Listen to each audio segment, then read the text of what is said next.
हमारी अमेजिंग आंखें इस खूबसूरत दुनिया को देखने में हमारी मदद करती हैं। लेकिन आओ आज देखते हैं कि हमारी आंखें कैसे दिखती हैं अंदर से। उसके पार्ट्स क्या क्या हैं और उनके फंक्शंस क्या क्या हैं।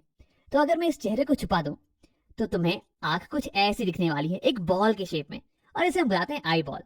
अब अगर इसे मैं साइड से देखूं तो मुझे कुछ ऐसा दिखने वाला है आंख।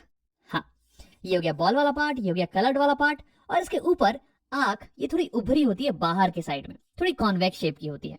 अब मैंने इसे थोड़ा ट्रांसपेरेंट कर दिया है ताकि हमें इसके अंदर की चीजें दिख सकें।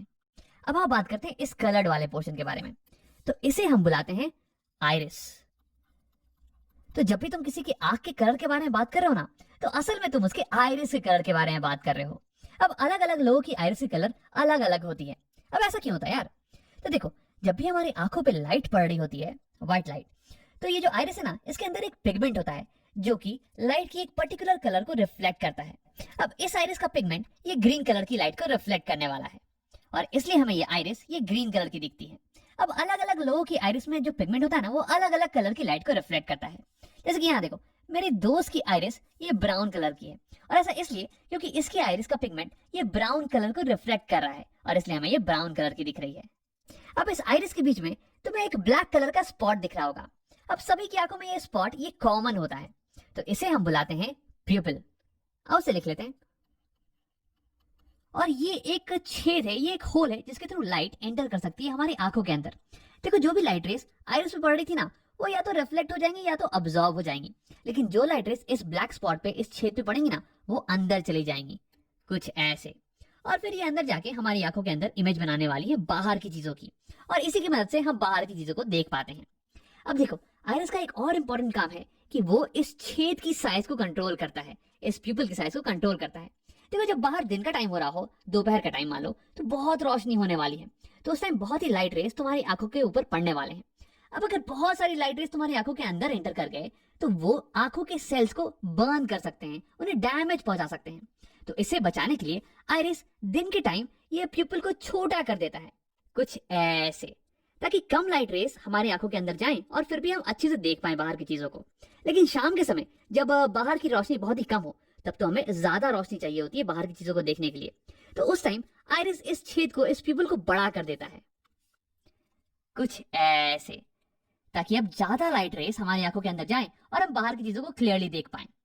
तो यानी कि हमारी आइरिस ये खिड़की पे लगे हुए पर्दे की तरह काम करती है। जब बाहर दोपहर का समय हो तो तुम पर्दे को ऑलमोस्ट पूरा क्लोज कर देते हो, ताकि बहुत ही कम लाइट रेस अंदर आ पाए। और जब शाम का समय हो तो तुम पर्दे को ऑलमोस्ट पूरा खोल देते हो, ताकि ज्यादा रोशनी अंदर आ पाए और तुम चीजों को देख पाओ। अब देखो, यही एक्सपेरिमेंट तुम खुद घर पे भी कर सकते हो। एक डार्क रूम में जाना और फिर शीशे के सामने खड़े होकर अपने प्यूपिल को देखना। देखो, इस समय तुम्हारी प्यूपिल ये बहुत ही बड़ी होगी, लेकिन जैसे ही तुम लाइट को ऑन करोगे ना, तो वैसे ही तुम्हारी प्यूपिल ये छोटी होती चली जाएगी। अब आप बात करते हैं आई के कुछ और पार्ट्स के बारे में। उसके लिए मैं इस आइरिस को यहाँ पे छुपा देता हूँ। मैंने यहाँ पे आइरिस का क्रॉस सेक्शन बना दिया है। ये ग्रीन वाला पार्ट ये हो गया आइरिस, और ये बीच में जो होल है ये हो गया प्यूपिल। लाइट इसके थ्रू एंटर करेगी और फिर ये मिलने वाली है इस कॉन्वेक्स शेप के लेंस से। ये हो गया हमारी आंखों का लेंस, आई लेंस। देखो, इसका काम है कि इनकमिंग लाइट रेस को फोकस कर देता है इस पीछे वाली सरफेस पे, और फिर यहाँ पे क्लियर इमेज बन जाती है। अब देखो, ये बल्ज्ड पोर्शन है, उभरा हुआ पोर्शन, इसे हम बुलाते हैं कॉर्निया।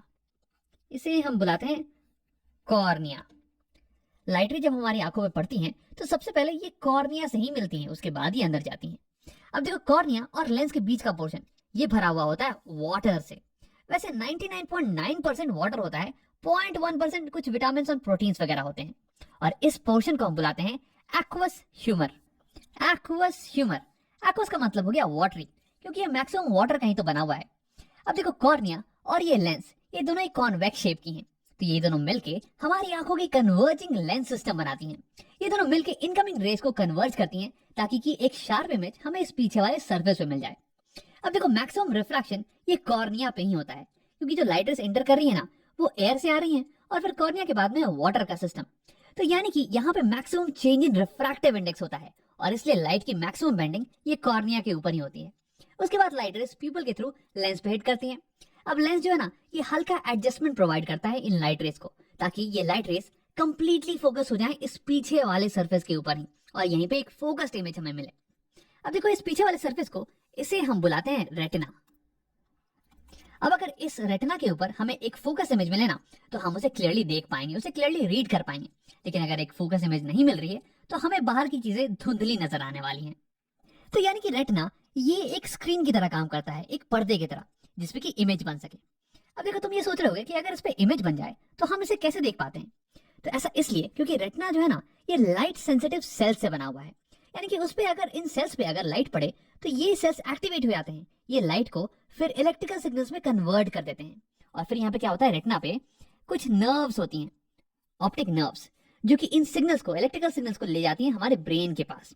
और हमारा ब्रेन ये कंस्ट्रक्ट कर लेता है कि ये इमेज कैसी होने वाली है, और फिर हमें बताता है कि बाहर की दुनिया कैसी दिख रही है। तो इन नर्व्स को हम बुलाते हैं ऑप्टिक नर्व्स। और लिख लेते हैं यहाँ पे।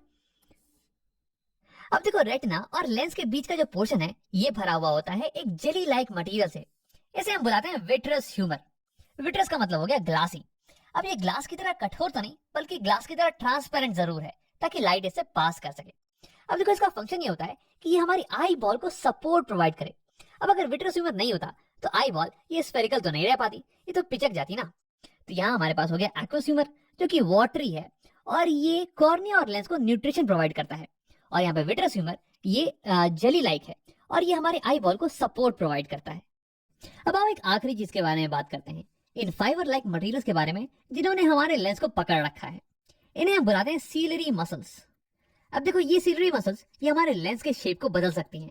तो हाँ, हमारा लेंस ये एक रिजिड मटेरियल का नहीं बना हुआ है, बल्कि ये एक जेली लाइक मटेरियल का बना हुआ है। और अगर तुम इसे पिचकाओगे ना तो ये पिचक जाने वाला है, और इसकी जो कर्व्ड पोर्शन है ना, ये और ज्यादा कर्व्ड जाने वाली है। और अगर तुम इसे खींचोगे तो ये एलोंगेट हो जाने वाला है, और इसकी कर्वेचर ये पतली हो जाने वाली है। अब तुम सोच रहे हो कि यार इसका क्या फायदा है। तो देखो, हमारी आंखें अलग अलग दूरी पे रखे हुए ऑब्जेक्ट्स पे फोकस कर सकती हैं, उनकी इमेज को सेम डिस्टेंस पे बना सकती हैं।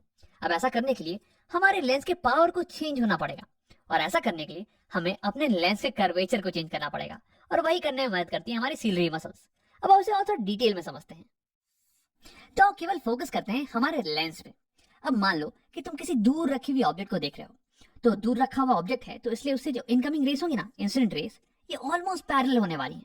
और क्योंकि तुम इसे क्लियरली देख पा रहे हो, इसका मतलब कि उसकी एक क्लियर इमेज, उसकी एक फोकस्ड इमेज ये लेंस बना दे रहा होगा यहाँ रेटिना के ऊपर। तो यानी कि ये लेंस इनकमिंग पैरेलल रेस को फोकस कर दे रहा है रेटिना के ऊपर, कुछ ऐसे। देखो, ये हो गई रे डायग्राम, पैरेलल रेस आ रही है और ये लेंस उसे फोकस कर दे रहा है रेटिना के ऊपर। अब देखो, इस केस में लेंस इनकमिंग रेस को बहुत ही हल्का रिफ्रैक्ट कर रहा है, बहुत ही हल्का बेंड कर रहा है, कुछ 10 डिग्री का एंगल मान लो। यानी कि इस केस में required power of the lens ये थोड़ी कम होने वाली है। लेकिन अब अगर ऑब्जेक्ट ये तुम्हारी आंखों के पास आ जाए, कहीं यहाँ पे, तो देखो इस केस में जो रेस आ रही होंगी ना तुम्हारी आंखों पे, ये तो डाइवर्जेंट रेस होने वाली है यार, ये तो पैरेलल नहीं होने वाली है। लेकिन देखो, अगर अभी भी तुम पास रखे हुए ऑब्जेक्ट को क्लियरली देख पा रहे हो, इसका मतलब इस ऑब्जेक्ट की भी इमेज बिल्कुल यहीं पे बन रही होगी। तो यानी कि रिफ्रैक्टेड रेस ये तो बिल्कुल ऐसे ही दिखने वाली है। लेकिन इस बार लेंस को, रेस को, इनकमिंग रेस को ज्यादा बेंड करना पड़ेगा, ज्यादा मोड़ना पड़ेगा, ताकि वो यहाँ रेटिना पे फोकस्ड हो पाए। देखो, मैं यहाँ पर रे डायग्राम तुम्हें दिखाने वाला हूँ, तुम एक बार अमाउंट ऑफ बेंडिंग पे ही फोकस करना। तो यहाँ तुम देख सकते हो, जब ऑब्जेक्ट पास में आ गया तो ये इंसिडेंट रेस ये डाइवर्जेंट थी और ये ऐसे चली जाती। लेकिन हमारे लेंस ने अब इन इनकमिंग रेस को इतना बेंड कर दिया है, ऑलमोस्ट 45 डिग्री से बेंड कर दिया है, ताकि ये यहाँ रेटिना पे फोकस हो पाए। तो यानी कि जब ऑब्जेक्ट पास में होता है तो लेंस को ज्यादा बेंड करने की जरूरत पड़ती है, यानी कि ज्यादा पावर रिक्वायर्ड है लेंस की। लेकिन जब ऑब्जेक्ट दूर रखा हो तो हमें लो पावर रिक्वायर्ड होती है, लो बेंडिंग रिक्वायर्ड होती है। तो देखो कैसे अलग अलग दूरी पे रखे हुए ऑब्जेक्ट्स पे फोकस करने के लिए हमें अलग अलग पावर की लेंस की रिक्वायरमेंट होती है। अब देखो यार, हमारी आंखों में लेंस तो एक ही है, हम लेंस को तो बदल नहीं सकते हैं। तो हम क्या करते हैं कि लेंस के कर्वेचर को बदल देते हैं, इसे पतला और मोटा करते हैं, डिपेंडिंग ऑन किस चीज पे हम फोकस कर रहे हैं। अगर हम किसी दूर की चीज पे फोकस कर रहे होते हैं तो हमें एक कम पावर की लेंस चाहिए होती है, जो कि लाइट रेस को कम बेंड करे। तो उस केस में हमारी सिलरी मसल्स ये रिलैक्स हो जाती हैं, ये हमारे लेंस को इलोंगेट कर देती हैं, ताकि इसकी कर्वेचर ये कम हो जाए और ये लाइट रेस को कम बेंड करे, इसकी पावर कम हो जाए। लेकिन जब हम पास की चीजों पे फोकस कर रहे होते हैं तो उस केस में हमें एक हाई पावर की लेंस की जरूरत होती है, ताकि हम इन डाइवर्जेंट रेस को ज्यादा बेंड कर पाए। तो उस केस में हमारी सिलरी मसल्स ये लेंस को पिचका देती है, ताकि इसका कर्वेचर ये बड़ा हो जाए और उसके बाद ये ज्यादा बेंड करने लगे, इसकी पावर बढ़ जाए। तो ऐसे ही सिलरी मसल हमारे आई लेंस के शेप को चेंज कर सकती है, इसके पावर को चेंज कर सकती है। तो सिलरी मसल के इसी पावर को हम बोलते हैं पावर ऑफ एकोमोडेशन। अब देखो, आगे कुछ वीडियोस में हम इसके बारे में डिटेल में बात करने वाले हैं। तो अगर ये तुम्हें समझ में नहीं भी आया ना तो घबराने की कोई बात नहीं है। आओ वीडियो को यहीं पे खत्म करते हैं और इसे समराइज कर लेते हैं। तो इस वीडियो में हमने आई के अलग अलग पार्ट्स और उनके फंक्शंस के बारे में पढ़ा। सबसे पहले लाइट जब हमारे आंखों में पड़ती है तो वो टच करती है कॉर्निया को। देखो कॉर्निया ये आंख के ऊपर ये उभरा हुआ पार्ट होता है और यहीं पे लाइट रे का मैक्सिमम रिफ्रैक्शन होता है, मैक्सिमम बेंडिंग, क्योंकि यहीं पे मैक्सिमम मीडियम में चेंज आ रहा है। अब उसके बाद लाइट जाती है एक्वस ह्यूमर में। अब ये मोस्टली वाटर का बना हुआ होता है और उसके बाद लाइट एंटर करती है आंखों में प्यूपिल के थ्रू, ये ब्लैक वाला पोर्शन। और इस ब्लैक वाले पोर्शन के साइज को कंट्रोल करता है आइरिस। आइरिस हो गया आंखों का कलर्ड वाला पोर्शन। अब इसके बाद लाइट रेस पास करती है लेंस के थ्रू। देखो लेंस का काम होता है लाइट रेस को फाइन एडजस्टमेंट प्रोवाइड करना ताकि इमेज एग्जैक्टली रेटिना के ऊपर ही बन जाए। अब इसमें इसकी मदद करती है सिलरी मसल्स जो कि इसके शेप को चेंज कर सकती हैं और इसलिए इसका पावर को भी चेंज कर सकती हैं। अब इसके बाद लाइट रेस पास करती है विट्रस ह्यूमर के थ्रू। ये विट्रस ह्यूमर ये आई बॉल के शेप को मेंटेन करके रखता है। अब इसके बाद लाइट रेस इमेज बना देती है हमारी रेटिना के ऊपर। रेटिना एक स्क्रीन की तरह काम करता है जिसपे कि इमेज जब बने तो हम उसे क्लियरली देख पाते हैं। देखो रेटिना बना होता है बहुत ही लाइट सेंसिटिव सेल से जिन्हें हम कहते हैं रॉड्स एंड कोन सेल।